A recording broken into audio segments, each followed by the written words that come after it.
Hi friends, welcome back to Chaitra all in one ಬ್ಲಾಗ್ಗೆ ಎಲ್ರಿಗೂ ಸ್ವಾಗತ. ಯಾರೆಲ್ಲ ನನ್ನ ಚಾನಲ್ ನೋಡ್ತಾ ಇದ್ದೀರಾ ಪ್ಲೀಸ್ ಸಬ್ಸ್ಕ್ರೈಬ್ ಮಾಡ್ಕೊಳ್ಳಿ ಅಂತ ಹೇಳ್ತಾ, ಸೊ ಇವತ್ತು ತುಂಬಾ ಸ್ಪೆಷಲ್ಲಾಗಿ ಒಂದು ಪೆಪ್ಪರ್ ಚಿಕನ್ ಮಾಡೋದು ಹೇಗೆ ಅಂತ ತೋರಿಸ್ಕೊಡ್ತಾ ಇದ್ದೀನಿ. ಸೊ ತುಂಬ ಟೇಸ್ಟಿಯಾಗಿ ಆ್ಯಂಡ್ ಇವಾಗಂತೂ ವಿಂಟರ್ ಸೀಸನ್ ಸ್ಟಾರ್ಟ್ ಆಗಿದೆ. ಈ ಒಂದು ರೆಸಿಪಿ ಮಾಡ್ಕೊಳ್ಳಿ ಫ್ರೆಂಡ್ಸ್, ತುಂಬಾ ಚೆನ್ನಾಗಿರುತ್ತೆ ಅಂತಲೇ ಹೇಳ್ತೀನಿ. ಸೊ ಮೊದಲಿಗೆ ನಾನು ಯಾವೆಲ್ಲ ಇಂಗ್ರೀಡಿಯೆಂಟ್ಸ್ ಹಾಕಿ ಮಾಡ್ತಾ ಇದ್ದೀನಿ ಅಂತ ತೋರಿಸ್ತಾ ಇದ್ದೀನಿ. ಸೊ ಮೊದಲಿಗೆ ಇಲ್ಲಿ ನಾನು ಮಣ್ಣಿನ ಪಾತ್ರೆಯಲ್ಲಿ ಮಾಡ್ತಾ ಇರೋದ್ರಿಂದ ಸೊ ತುಂಬ ಟೇಸ್ಟಿಯಾಗಿ ಕೂಡ ಬರುತ್ತೆ. ಸೊ ಇಲ್ಲಿ ನಾನು 4-5 ಟೇಬಲ್ ಸ್ಪೂನ್ ಅಷ್ಟು ಆಯಿಲ್ ಹಾಕ್ಕೊಂಡಿದ್ದೀನಿ. ನಂತರ ಇಲ್ಲಿ ಸಣ್ಣಗೆ ತೆಳ್ಳುಗೆ ಹೆಚ್ಚಿರ್ತಕ್ಕಂಥ ಈರುಳ್ಳಿನ ಹಾಕ್ಕೊಳ್ತಾ ಇದ್ದೀನಿ. ಇಲ್ಲಿ 4-5 ಈರುಳ್ಳಿ ಸಣ್ಣಗೆ ಹೆಚ್ಚಿಟ್ಕೊಳ್ಬೇಕು. ಸೊ ತೆಳ್ಳಗೆ ಹೆಚ್ಚಿಟ್ಕೊಂಡು ಹಾಕ್ಕೊಳ್ಬೇಕು. ಸೊ ಇದು ಉದ್ರುದ್ರಾಗಿ ಮಾಡಿಕೊಂಡು ಹಾಕ್ಕೊಳ್ಬೇಕಾಗುತ್ತೆ. ಸೊ ನಂತರ ಇದಕ್ಕೆ ನಾನು ಜಜ್ಜಿರ್ತಕ್ಕಂಥ ಬೆಳ್ಳುಳ್ಳಿ ಮತ್ತು ಶುಂಠಿ, ಸೊ ಇದನ್ನು ನಾನು ಯಾವುದೇ ರೀತಿ ಪೇಸ್ಟ್ ಮಾಡಿ ಇಟ್ಕೊಂಡಿಲ್ಲ, ಜಸ್ಟ್ ಅದನ್ನು ಜಜ್ಜಿ ಇಟ್ಕೊಂಡು ಹಾಕ್ತಾಯಿದ್ದೀನಿ. ಸೊ ಇದು ಕೂಡ ನೀವು ಗ್ರೈಂಡ್ ಮಾಡಿ ಹಾಕ್ಕೊಳ್ಳೋಂಥ ಅವಶ್ಯಕತೆ ಇಲ್ಲ, ತುಂಬ ಈಸಿಯಾಗೇ ಮಾಡ್ಕೊಳ್ಬೋದು. ಸೊ ಇಲ್ಲಿ ನಾನು 3-4 ಹಸಿರು ಮೆಣಸಿನ್ಕಾಯಿನ ಸ್ಲೈಸ್ ಮಾಡಿ ಹಾಕ್ಕೊಂಡಿದ್ದೀನಿ. ಸೊ ನಿಮಗೆ ಹಸಿರು ಮೆಣಸಿನ್ಕಾಯಿ ಜಾಸ್ತಿ ಬೇಡ, ಖಾರ ಸ್ಪೈಸಿ ಜಾಸ್ತಿ ಬೇಡ ಅಂದರೆ ಸೊ ಅದರೊಳಗೆ ಕಡಿಮೆ ಮಾಡ್ಕೋಬೋದು. ಸ್ವಲ್ಪ ರುಚಿಗೆ ತಕ್ಕಷ್ಟು ಉಪ್ಪು ಹಾಕ್ಕೊಳ್ತಾ ಇದ್ದೀನಿ. ನಂತರ ಸ್ವಲ್ಪ ಅರಿಶಿನ ಹಾಕ್ಕೊಳ್ತಾ ಇದ್ದೀನಿ. ಸೊ ಇದು ಚೆನ್ನಾಗಿ ಫ್ರೈ ಮಾಡ್ಕೊಳ್ಳೋಣ.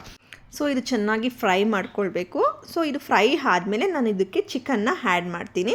ಸೊ ಇದು ಚೆನ್ನಾಗಿ ಫ್ರೈ ಆಗುವಾಗ ನೀವು ಮಡಿಕೆಯಲ್ಲಿ ಮಾಡ್ತಾ ಇರೋದ್ರೆ ಮತ್ತು ಪಾತ್ರೆಯಲ್ಲಿ ಮಾಡ್ತಿದ್ರೆ ಒಂದು ಮೀಡಿಯಮ್ಮು ಹುರಿಯಲ್ಲಿ ಇಟ್ಕೊಂಡು ಮಾಡಿ. ಸೊ ತುಂಬಾ ಚೆನ್ನಾಗಾಗುತ್ತೆ. ಇದು ಆ್ಯಕ್ಚುಲಿ ಡ್ರೈ ಆಗಿರೋದ್ರಿಂದ ಸಣ್ಣ ಹುರಿಯಲ್ಲೇ ಮಾಡಿದ್ರೆ ಒಳ್ಳೆಯದು. ಚಿಕನ್ನು ಕೂಡ ಚೆನ್ನಾಗಿ ಖಾರ ಉಪ್ಪು ಎಲ್ಲ ಚೆನ್ನಾಗಿ ಅಬ್ಸರ್ವ್ ಮಾಡ್ಕೊಳ್ಳುತ್ತೆ. ಸೊ ನೋಡ್ತಾ ಇದ್ದಿರಲ್ಲ, ಇದಕ್ಕೆ ನಾನು ಕರ್ಬೇವಿನ ಸೊಪ್ಪನ್ನ ಹಾಕ್ಕೊಳ್ತಾ ಇದ್ದೀನಿ. ಸೊ ನಿಮಗೆ ಕರ್ಬೇವಿನ ಸೊಪ್ಪು ಬೇಡ ಅಂದರೆ ಸ್ಕಿಪ್ ಮಾಡ್ಕೋಬೋದು. ಸೊ ಕರ್ಬೇವಿನ ಸೊಪ್ಪು ಒಂದು ಒಳ್ಳೆ ಟೇಸ್ಟ್ ಕೊಡುತ್ತೆ. ಮತ್ತು ಈ ಒಂದು ಡ್ರೈ ಚಿಕನ್ ಮಾಡಬೇಕಾದ್ರೆ ಸ್ವಲ್ಪ ಕರ್ಬೇವಿನ ಸೊಪ್ಪನ್ನೆಲ್ಲ ಆ್ಯಡ್ ಮಾಡಿದ್ರೆ ಅದ್ರದ್ದು ಫ್ಲೇವರೇ ಚೇಂಜ್ ಆಗಿರುತ್ತೆ ಅಂತಲೇ ಹೇಳ್ತೀನಿ. ಸೊ ನಂತರ ಇವಾಗ ಚಿಕನ್ನ ಹಾಕ್ಕೊಳ್ತಾ ಇದ್ದೀನಿ. ಇಲ್ಲಿ ನಾನು ಅರ್ಧ kg ಚಿಕನ್ನ ತೊಗೊಂಡಿದ್ದೀನಿ. ಈ ಚಿಕನ್ನ ನಾನು ಈ ಥರ ನೀಟಾಗಿ ಸ್ಲೈಸ್ ಅಂದರೆ ಸಪ್ರೇಟಾಗಿ ಸ್ಪ್ರೆಡ್ ಮಾಡಿ ಹಾಕ್ಕೊಳ್ತಾ ಇದ್ದೀನಿ. ಒಂದೇ ಸರಿ ಹಾಕಿದ್ರೆ ಅದು ನೀಟಾಗಿ ಬೇಯೋದಿಲ್ಲ. ಅದು ಮಡಿಕೆಯಲ್ಲಿ ಮಾಡ್ತಾ ಇರೋದ್ರಿಂದ ಸ್ವಲ್ಪ ಅದು ಸ್ಪ್ರೆಡ್ಡಾಗಿ ಹಾಕ್ಕೊಂಡ್ರೆ ಅದು ಸ್ವಲ್ಪ ಹರಡ್ಕೊಂಡು ಚೆನ್ನಾಗಿ ಅದು ಆ ಒಂದು ಹಸಿ ವಾಸನೆ ಹೋಗೋವರೆಗೂ ನಾವು ಫ್ರೈ ಮಾಡ್ಕೊಳ್ಬೇಕಾಗುತ್ತೆ. ಈ ಥರ ಸ್ಪ್ರೆಡ್ ಮಾಡೇ ಹಾಕಬೇಕಾಗುತ್ತೆ.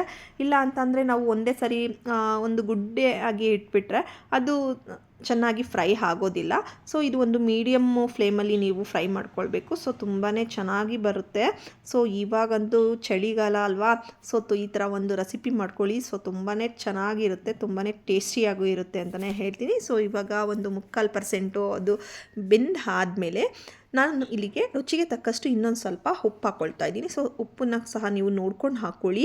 ಸೊ ಖಾರ ಸ್ವಲ್ಪ ನಿಮಗೆ ಬೇಕು ಅಂತಂದರೆ ನೀವು 2 ಮೆಣಸಿನ್ಕಾಯಿ ಎಕ್ಸ್ಟ್ರಾನು ಕೂಡ ಹಾಕ್ಕೋಬೋದು. ಯಾಕೆ ಅಂತ ಅಂದರೆ ಇಲ್ಲಿ ನಾನು ಪೆಪ್ಪರ್ ಆ್ಯಡ್ ಮಾಡೋದ್ರಿಂದ ಸೊ ಖಾರ ಸ್ವಲ್ಪ ಜಾಸ್ತಿನೂ ಇರುತ್ತೆ. ಹಾಗಾಗಿ ನಾನಿಲ್ಲಿ 4-3 ಹಸಿರು ಮೆಣಸಿನ್ಕಾಯಿ ಮಾತ್ರ ಹಾಕಿರೋವಂಥದ್ದು. ಸೊ ನೋಡಿ, ಒಂದು 3/4% ಬೆಂದು ಆದಮೇಲೆ ಇದಕ್ಕೆ ನಾನು ಕಟ್ ಮಾಡಿರ್ತಕ್ಕಂಥ ಕೊತ್ತಂಬರಿ ಸೊಪ್ಪು ಮತ್ತು ಪುದೀನ ಸೊಪ್ಪನ್ನ ಹಾಕ್ಕೊಳ್ತಾ ಇದ್ದೀನಿ. ಇಲ್ಲಿ ಯಾವುದೇ ರೀತಿ ಪೇಸ್ಟ್ ಮಾಡಿ ಹಾಕ್ಕೊಳ್ತಾ ಇಲ್ಲ, ಡೈರೆಕ್ಟಾಗಿ ಹಾಗೆ ಸಣ್ಣದಾಗಿ ಚಾಪ್ ಮಾಡಿಟ್ಕೊಂಡು ನಾನು ಇದನ್ನು ಮಿಕ್ಸ್ ಮಾಡ್ಕೊಳ್ತಾ ಇದ್ದೀನಿ. ಸೊ ಇದನ್ನು ಚೆನ್ನಾಗಿ ಒಂದು ಒಳ್ಳೆ ಮಿಕ್ಸ್ ಕೊಟ್ಕೊಳ್ಳೋಣ.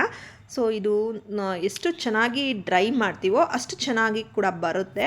ಈ ಒಂದು ಚಿಕನ್ ನಿಮಗೆ ಸಾಫ್ಟ್ ಆಗಬೇಕು ಅಂದರೆ ಇದಕ್ಕೆ ನಾನು ಮೊಸರು ಅಥವಾ ಸ್ವಲ್ಪ ತೆಳುಗೆ ಮಾಡಿರ್ತಕ್ಕಂಥ ಮಜ್ಜಿಗೆನ ಆ್ಯಡ್ ಮಾಡ್ಕೊಳ್ತೀನಿ.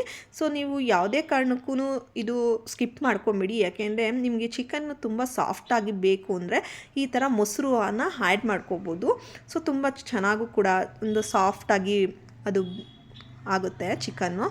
ನಾನು ಯೂಶ್ವಲಿ ಚಿಕನ್ ರೆಸಿಪಿ ಮಾಡಬೇಕಾದ್ರೆಲ್ಲ ನಾನು ಮೊಸರನ್ನು ಯೂಸ್ ಮಾಡ್ತೀನಿ. ಸೊ ಮಟನ್ನು ಚಿಕನ್ನು ಮಾಡಬೇಕಾದ್ರೆ ಈ ಥರ ಟಿಪ್ಸ್ನ ಫಾಲೋ ಮಾಡಿ. ಏಕೆಂದರೆ ಮೊಸರು ತುಂಬ ಹುಳಿ ಇರೋದ್ರ ಬೇಡ, ಒಂದು ಮೀಡಿಯಮಾಗಿ ಹುಳಿ ಇದ್ದರೆ ಸಾಕು. ಸೊ ನೋಡಿ, ಈ ಥರ ಕುದೀತಾ ಇದೆ. ಈ ಒಂದು ನೀರಿನ ಅಂಶ ಎಲ್ಲ ನಮಗೆ ಡ್ರೈ ಆಗಬೇಕು. ಡ್ರೈ ಆದಮೇಲೆ ನಾವು ಇದಕ್ಕೆ ಪೆಪ್ಪರ್ನ ಆ್ಯಡ್ ಮಾಡಬೇಕಾಗುತ್ತೆ.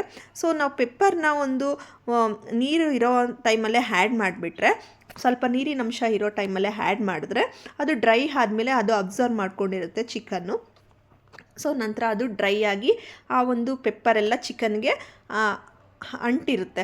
ಸೊ ಆವಾಗ ಅದು ತುಂಬಾ ಟೇಸ್ಟಿಯಾಗಿ ತುಂಬಾ ಚೆನ್ನಾಗೂ ಕೂಡ ಬಂದಿರುತ್ತೆ. ಇಲ್ಲಿ ನಾನು 2 ಟೇಬಲ್ ಸ್ಪೂನಷ್ಟು ನಾನು ಪೆಪ್ಪರ್ನ ಹಾಕ್ಕೊಳ್ತಾ ಇದ್ದೀನಿ. ತುಂಬ ಜಾಸ್ತಿ ಹಾಕ್ಕೊಂಡಿಲ್ಲ, ಯಾಕೆಂದರೆ ಆಲ್ರೆಡಿ ಚಿಲ್ಲಿನ ನಾನು ಆ್ಯಡ್ ಮಾಡಿದ್ದೀನಲ್ವ, ಹಾಗಾಗಿ ನಾನು ತುಂಬ ಖಾರ ಆಗಿಬಿಡುತ್ತೆ, ಮಕ್ಕಳು ತಿನ್ನೋದಿಲ್ಲ ಅಂತ ಹೇಳಿಬಿಟ್ಟು ಒಂದು ಮೀಡಿಯಮ್ ಆಗಿ ನಮ್ಮ ಮನೆಯಲ್ಲಿ ಯಾವ ರೀತಿ ಖಾರ ತಿಂತೀವಿ ಆ ರೀತಿ ನಾನು ಇದನ್ನು ಮಾಡ್ಕೊಂಡಿದ್ದೀನಿ. ಸೊ ನಂತರ ಇಲ್ಲಿ ಒಂದು ಲಾಸ್ಟ್ ಎಂಡಲ್ಲಿ ನೋಡಿ ಆಯಿಲ್ ಎಲ್ಲ ಯಾವ ರೀತಿ ಬಿಟ್ಟಿದೆಯಲ್ಲ ಆ ಥರ ಬಿಡಬೇಕು.